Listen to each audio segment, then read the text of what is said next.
These people will be telling us about their secrets. Best left unsaid. Their lies. I start to get a little nervous.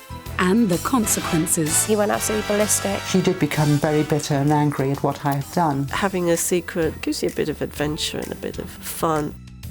It's a Mulder and Scully thing, isn't it?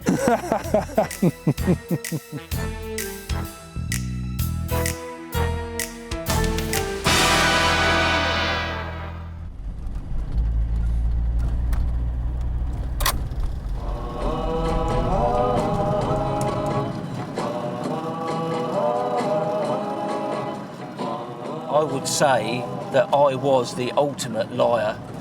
I was the Billy Liar. I lived in another world. The way she was. In fact, for a year and a half, Mark lived in two worlds. Lying became a way of life until, in the end, it almost killed him. When I had to come clean, and it was like a great weight off my shoulders, the lying would now have to stop, but I do regret every single moment of all my life. Meet Carol, Mark's girlfriend. When Mark asked me to marry him, I was very excited because I'd always dreamed of the fairy tale wedding, the white wedding dress, the church, and we started making plans. I could never face either one again. But it was another pack of lies. I've been with Carol for just over 11 years, and she's desperate to get married and walk down the aisle and become Mrs. Ross. But while I was with her, I secretly got married to another woman. Our wedding day, that was a nice day actually. The sun was actually shining. To me, if the sun shines at your wedding, it's a good omen. He wanted to walk down the aisle to Alva's and walk back out the aisle from Alva's, and that was about the only thing he stipulated that he really wanted, and that we got married on the 19th of August, which was the day that Alva's died. I've been called a love rat, a love cheat, and I've often been asked why I did juggle the two women. And even to this day, I don't know. My niece said, "Did you know Mark's getting married?" And I said, "He's not getting married." She said, "He is." I said, "He's not getting married." She said, "He's getting married today." When I came out of that church, I can honestly say I felt really guilty because there was Carol with a wedding dress and whatever, making plans, and there was me just coming out of the church, a married man. Keeping his marriage secret from his girlfriend Carol called for barefaced cheek. I asked him outright, "Did you get married Saturday?" And he said no. And a series of very convincing cover stories. Wherever I was staying, whether it's at Carol's or whether it was at Sue's, I used to go to work, which was the only piece of solace I had where I could think. I would then decide who I would stay with that evening and who I'd have to make an excuse up with. Mark was very plausible indeed. You name it, he said it. Mark always told me that he was at work, and I always believed he said where he was, the same as if he went back out during the night. He always said to me he had a stock take, and you could only do stock takes after the shop was shut. The meal situation was absolutely horrendous. I would have to eat a meal at, say, Sue's, and then when I got down to Carol's, there'd be another meal waiting for me. And 9 times out of 10, it was a full roast. So I'd have 2 roast meals. Mark got married on the 19th of August. 5 months later, a photograph of Mark's wedding was put through my letterbox. And I said to him, "Right, I'm going to ask you once more, and once more only, are you married?" And he said, "No, what have I told you? As far as I'm concerned, marriage is an institution that I have no intention of entering into." So I just threw him the photograph and said, "Well, explain that." I vowed that he would never ever hurt me or any other woman the way he'd hurt me that day. It was like somebody putting a knife in you and twisting it. And he'd done it to me, I was going to do it to him. I stabbed Mark, I aimed for his heart. He passed out. I mean, now we just laugh and joke about it. I was married to Sue, and then there was you as well. Yes, but Mark, you made some other woman Mrs. Ross when you knew that was my dream. But I had no say in that wedding. And I've told you that. Well, you must have had some say, because you were there. Yeah. So when the vicar said to you, is there any impediment that either of you know of, you should have said, yes, I don't love this woman. Yeah. Why didn't you do it? Then get lynched, Kat, eh? Well, would you rather get lynched by them or stabbed by me? Well, either way I won't come out alive, would I? Well, you did come out alive. Yeah, only just. Meanwhile, the woman Mark married is putting her life back together. Mark was my friend, my lover and my husband. And when he left, I had a big hole to fill in and it was very difficult. But now I've moved on into the extent that I'm trying to make another life for myself. But I'm not as open with the people I'm with now as I was with Mark, because you're always worried that you'll get hurt again. I think my days of wine, women and song are now over. I can honestly say in the last 12, 18 months there's been no one that I think I'll have a go with her. And I can honestly say that. So I must be getting better.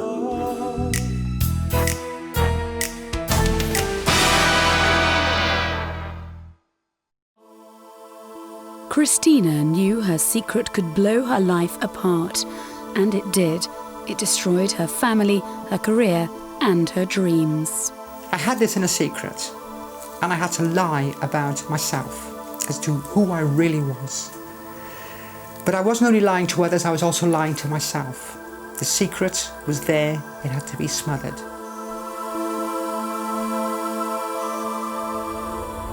I decided to become a pilot because my father had been in the Royal Air Force, and I just had a fascination for aeroplanes. I went off to Rhodesia because they were needing pilots out there, and this meant going into battle, dropping bombs, using napalm, killing people, fighting a war. Now you might find this a bit strange, but the reason I did it was because at that stage I had been a man and I was known as Ian. And if you look in the book here, you can actually see how I used to look.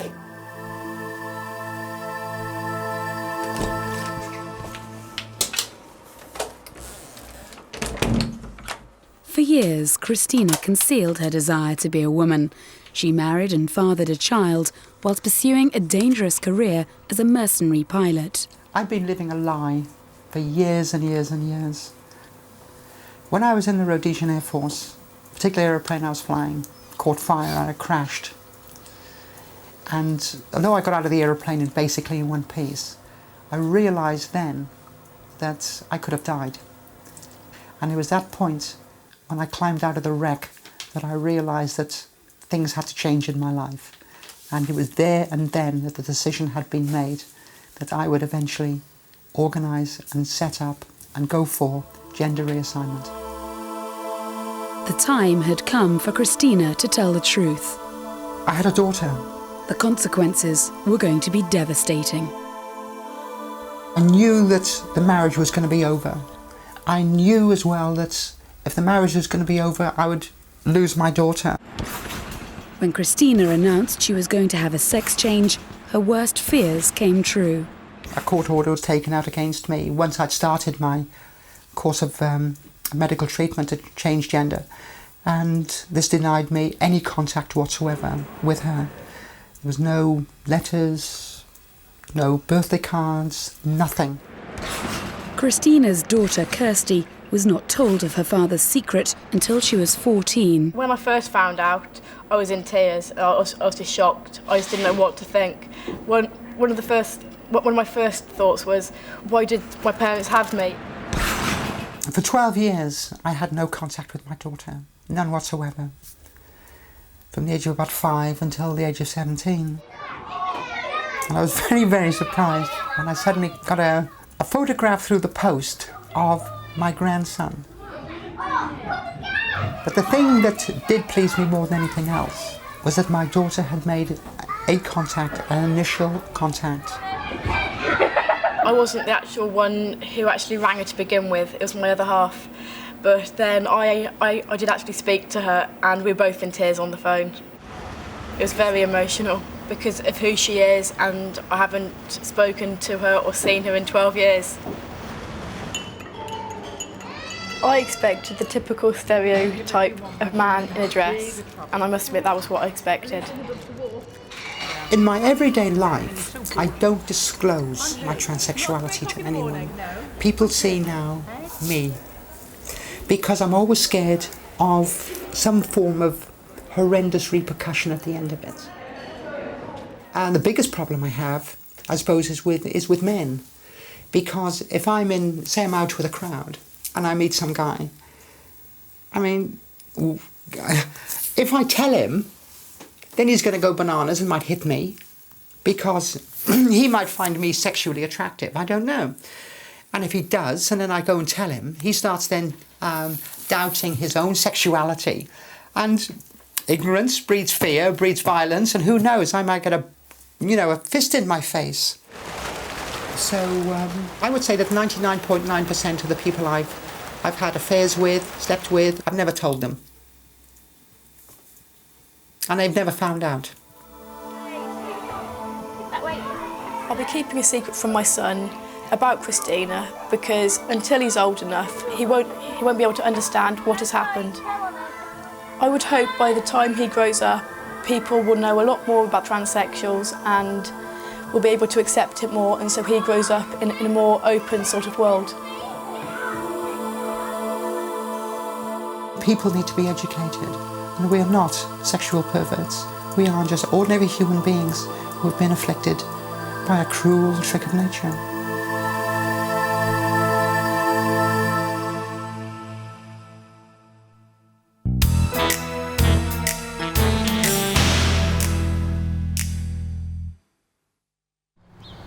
Sam didn't choose to tell the truth, but sometimes the truth has a way of coming out regardless. I spent the whole night with John. It was quite a passionate night. And then I went home to Eddie and we ended up making love as well. It was literally within sort of 12 hours that I had made love to these two separate people, unwittingly, and didn't think about it, didn't think anything would come of it. And that's when all my problems started. Over the next 3 weeks, we're going to be moving house. We're looking forward to it. It's another fresh start for us.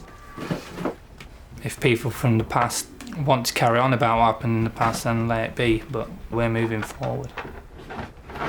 Just going to go and check on Ryan. I realised my period was late. I didn't discuss it with Eddie, but I did go out and buy a test. When I realised I got a positive result, I was absolutely shocked. And straight away scared. I just realised that this was a situation where it could have been one of two people's baby. For 9 months, Sam teetered between hope and despair. Whose baby would it be?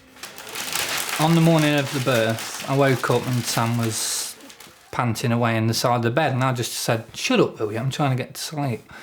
She said, "Eddie, the baby's on the way. We've got to get to the hospital." My only fear was that actually when I gave birth it was going to be obvious to me one way or the other who my baby's father was going to be.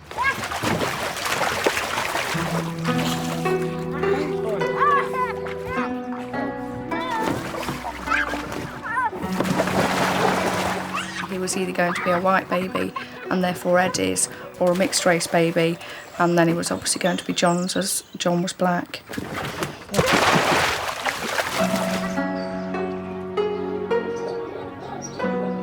When Ryan was born, Eddie was really happy because he had the look of a fair-skinned baby, and we all just assumed that Eddie was his father. I'll give you something to really cry about, Mask. Over a matter of a few weeks, Ryan's colour slowly changed, but it really was a slow change. I was just sitting there looking at Ryan, and he had little dark marks on his fingernails, and he had like little dark marks at the side of his mouth as well. One night we were at a friend's party and he said to me, "Do you realise that it takes up to 6 weeks for mixed race babies to get their colour?" And my jaw just dropped, and I realised then that what he was hinting at and what he was trying to say was he knew that I had slept with John and he was trying to get an answer out of me as to whose this baby was, and I realised I couldn't lie to him anymore. My heart was just like coming out of my chest. I felt absolutely furious, towards her ex-boyfriend, towards her for cheating. I contacted John, but he took the decision that he didn't really want to play a role in Ryan's life, and I thought that was fair enough. 2 years later, another surprise made a welcome addition to the family. We were quite happy just with Ryan, and we didn't really plan to have Ellie. So when I did become pregnant, it just became an added bonus. But Eddie doesn't treat either of his children differently. It's just not an issue to him. They are his children, we are a family, and he doesn't treat either of them separately. I'm not the sort of person who looks back on the past. Sam made one mistake, she was in love with 2 people, and at the end of the day, our love won through, and we've got our own little family now, and we're all happy. People may think that I don't deserve to have Eddie or this happiness, and I would say to them that they're probably right, but I'm very lucky, and Eddie's been very supportive and forgiving. But if the situation had been different, I could have just ended up a single parent on my own. But as it is, we've both had to work hard to regain trust, and I just think it's made us a stronger family.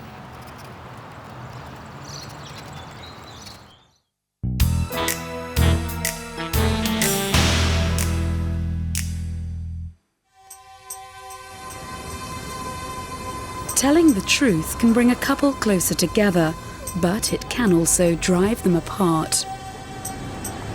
Lies do annoy me, but it's funny that small lies annoy me more than big lies.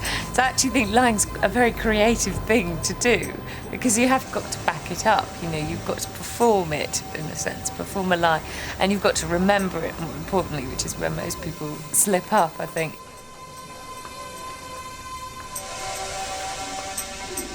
I write for a magazine of women's art, and they asked me to review a Sophie Cowell exhibition which is on at the Tate. A lot of Sophie Cowell's work is about people's double lives, and I really identify with that because I've led a double life myself for a long time.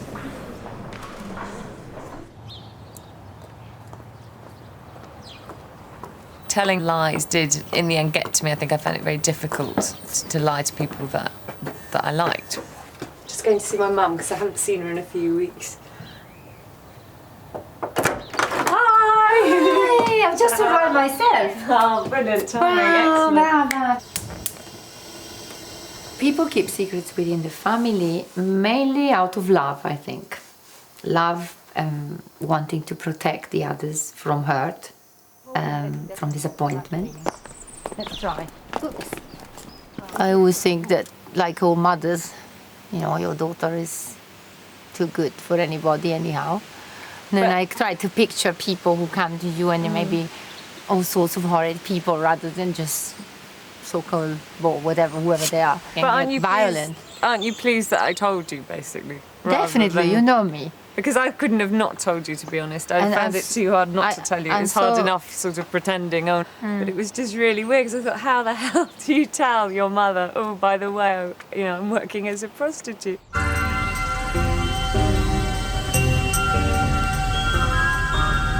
I don't think I consciously decided one day, oh, I'm going to be a prostitute. It was more a case of applying for a job. I just saw an advert in the paper for hostesses. I didn't really know what a hostess was. I assumed it was someone who would just sit at a table and drink champagne and get a tip. And so it wasn't really till I turned up and actually started work that night that I found out from the other hostesses that they actually were high-class prostitutes.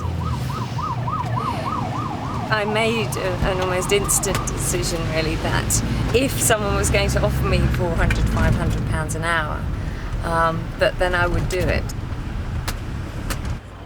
One caramel. One caramel. Will you shut up for 2 seconds, do you think? Don't throw those bloody spears at me, all right? The last person I ever wanted to go out with was someone like Marianne. And the last person that she ever wanted to go out with, to put it down in English terms, I'm a city wanker, she's a whore. She that lived in 44A used to be a prostitute. When you find out, obviously, that your girlfriend is sleeping, hanging myself, with other people, obviously you're naturally disappointed. Richard knew that I was a prostitute when we met, but as our relationship got more serious, he basically gave me an ultimatum and said it's me or the job. So I decided to give up prostitution for him. So you can stick that in your pipe and smoke it. I would certainly go back to prostituting if I weren't in a relationship with Richard. It's hard because it wasn't something I wanted to particularly to give up at that time. I had no reason to give it up other than him. And so for that reason, I suppose, if everything went wrong with him, it'd be the first thing I'd do would be go back to that job.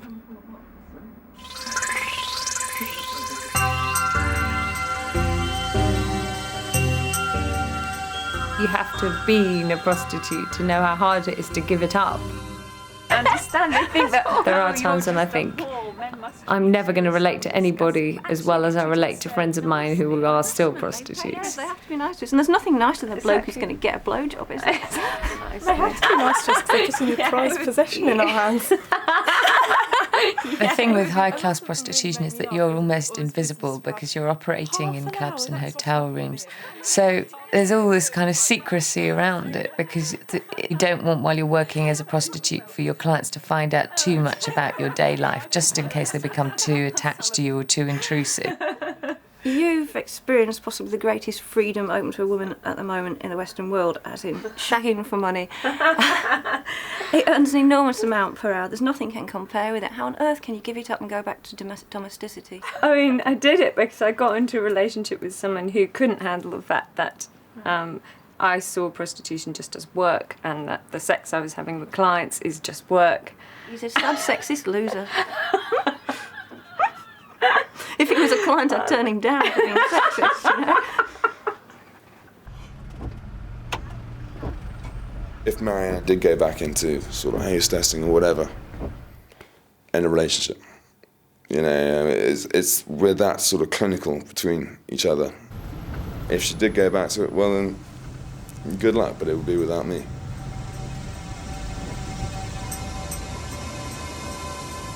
Three months later, Marianne has gone back to it, and she's working again as a high-class prostitute. We have finally split up. Finally decided, well, that's it, this relationship hasn't got a future, so I may as well be working. It didn't even occur to me, actually, to lie. The temptation was always there, especially when we argued, for me to just say, well, sod this, I'm going to go back to work. I kind of said it as, right, that's it, I'm going back to work, Declaration of Independence.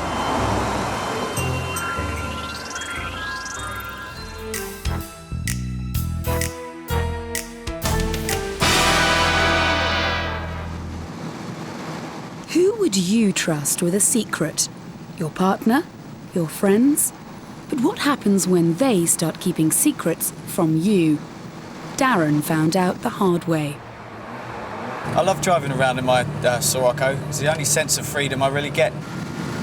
In the car, I'm completely isolated in my own little square. No one can hurt you and no one can get in at me. But Darren has already been hurt by the secret life of his wife, Gay. I didn't want to hurt anyone, especially Darren and the children. I didn't want to hurt them. That's not the kind of person I am.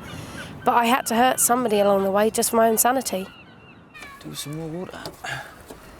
When people say your heart's breaking, it does actually feel like your heart's breaking. There's a horrible pain inside it.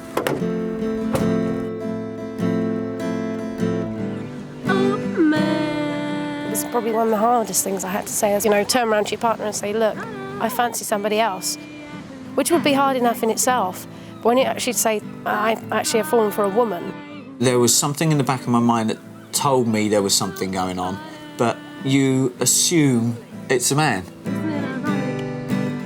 When I first saw Gay, I didn't sort of look at her and think, wow, that's the woman for me, that's who I want to be with. We just became friends, and then the more we got to know each other, the more I liked her, you know, and fell in love with her. Stacey and Gay set up home together, leaving Darren to look after the children. Overnight, Darren found himself a single parent. A trained toolmaker, he set up a business from home. I had to find a way of gaining an income as a single parent. This doesn't pay much, but it keeps the wolves from the door. So I can carry on with this, and the kids are quite happy playing out in the back. Stacey was actually a friend of mine. She seemed a bit of a lost soul at the time. She didn't really go around with anybody and needed someone to talk to, I suppose. And she became a family friend. Nice one. At the time, I didn't know that Stacey was gay, and I sort of started reading the vibes that we were sort of giving each other, and I sort of then started to question myself. I'm sure I saw Stacey's arm around Gay. The arm came down really quick, and it was like, oh, God, is it? And I went up and put my arm around both of them, and I went, this is cosy, isn't it? And he said, well, you know, what is going on? I said, I'm sorry. I said, I've got feelings for Stacey. I've fallen for her. I knew from that moment I didn't want to try and resolve anything. I wanted a break. All or nothing. I didn't want to share her with anybody else, and I can't live like that. There you go. Don't knock it over, please. I've been very honest with the children about Gay and Stacey, and they seem to accept it. Why? I think I've got a fish. Oh, it's got a little fish and food. Cool.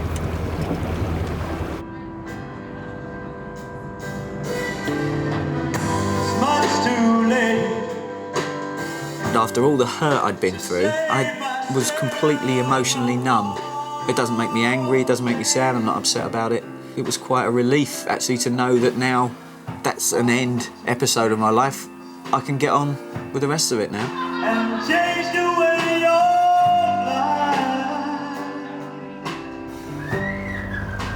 life. You've got to enjoy life. It's not a rehearsal, it's a one life. And if it means sort of major eruptions, it's got to happen for your own sanity.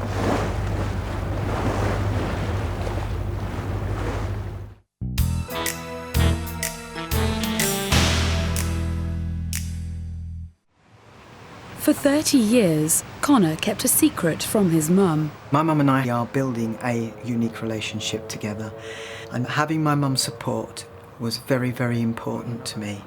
I could not have come this far without her love. For 30 years, Leanne also kept a secret from her mum. She was a perfect little baby, perfect little girl. But I can now see the chaos that must have been in her mind at that time, not knowing who she was or what she was. After 30 years, Leanne had a sex change and became Connor. I decided to tell my mum, and I said, hello, Mum, it's me. And she said, hello, love. And I said, I've decided to go on gender reassignment. I've decided to become a man physically now. Oh, she said. OK, it's your life, love, if that's what you want to do. And I thought, she's taking this very well. What I didn't realise at the time is that she'd put the phone down and bawled her eyes out. She was absolutely devastated. Now Connor has the things most men dream of: a house, a car, a career and a girlfriend. Eleanor. When I first met Connor, I actually met Leanne because he was still a woman. I'd started to get the feeling that this friendship could be going further. Leanne said, there's something I think you need to know. She said, I'm a transsexual and I've come to a point in my life where very shortly I'm going to have to seek the medical treatment that I need to make me the man in outlook, in outward appearance, that I know I am inside. And I sort of thought about this for a whole nanosecond and said, yeah, so, fine. I have these wonderful memories of Leanne, and I treasure them. All right, she's gone, that what's bloomed in place of the death of Leanne is something just as good.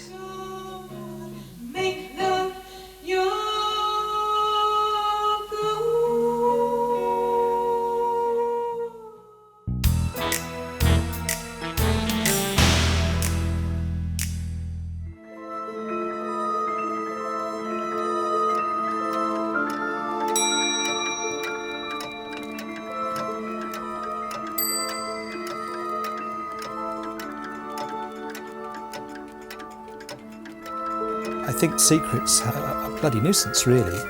And so that's what I really like about my relationship, is that I don't have to keep secrets from Kathy, but we've got secrets we have to keep from the world outside.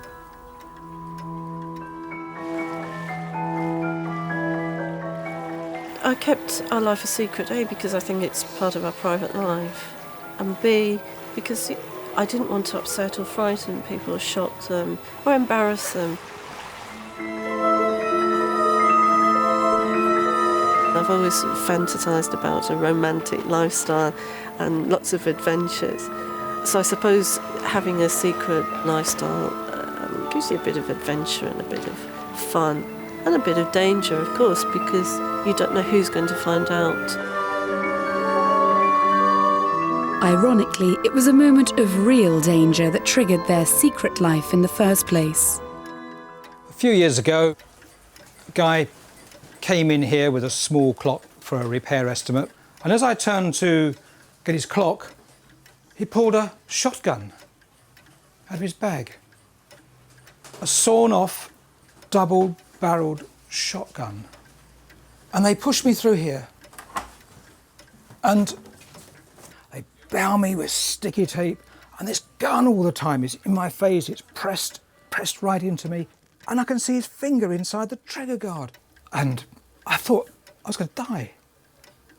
And I thought, what is it? I meant clocks. And I think from then, I decided that I was no longer going to spend 7 days a week mending clocks.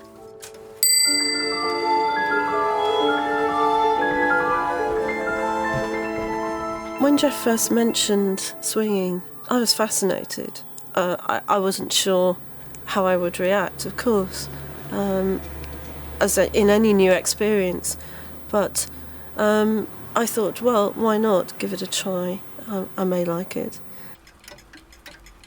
I mean, there's not many men with my limited means and at my age who can have a gourmet dinner party and enjoy fine wines, terrific food, and have sex with 6 women on a Saturday night. I thought, well, this just looks like a normal cheese and wine party. Everyone standing around. I mean, people were quite glamorously dressed, I have to say. And then afterwards I realised that, no, there was a little more to it than cheese and wine. This is where our parties start, when we have a swinging party. And we like to only use candles. And the nice thing about candles are, this old candelabra was our only accident. Somebody set fire to their hair oil, attempting to have sex with a guy on the table, and she set light to her hair on the chandelier. Before I started swinging, I must admit, I didn't believe that you could go to a party, have sex with people, with your partner, and go home, and that would be that, and there'd be no problem. But once I did it, I realised that the feeling after the sex was totally different. It's purely entertainment, and that's it.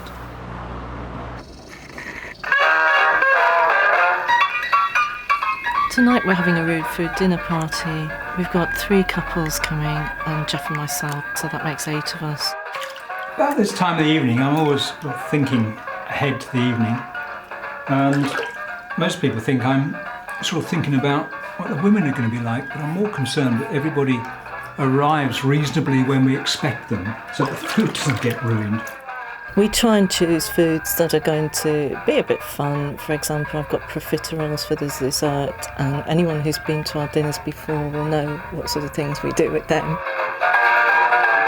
Shaving his wife's pubes on the beach. And they thought that was a little excessive, but only the Germans could do. Have you been to another club? No, we haven't. Some friends of ours go to one in Düsseldorf. The first sexual move at our dinners varies from dinner to dinner. If people look a little shy, often I might start to perhaps play with Jeff for one of the guests. And that gives people permission then to be a bit more adventurous. And be out with his girlfriend. Having sex in front of people does turn me on. It's very exciting. Jeff seems to enjoy it a lot. That's just one. It's like being in a blue movie almost. It's a total fantasy.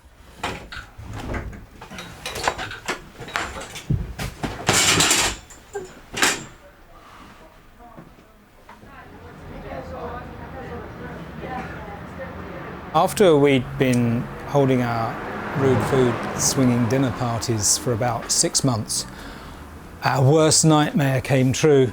The news of the world. I can remember very vividly the morning when the article came out, and I remember looking at the paper and actually feeling physically sick and just standing there thinking, I can't believe this is happening. We were shocked and frightened. And it did cause terrible problems. Kathy actually lost her job. See you soon. I'm convinced that almost 100% of the people who come to our dinner parties are keeping it a secret. I know that people are terrified of being found out and landing up in the press. Some of our guests have a public life, and it would be disastrous, absolutely disastrous for them.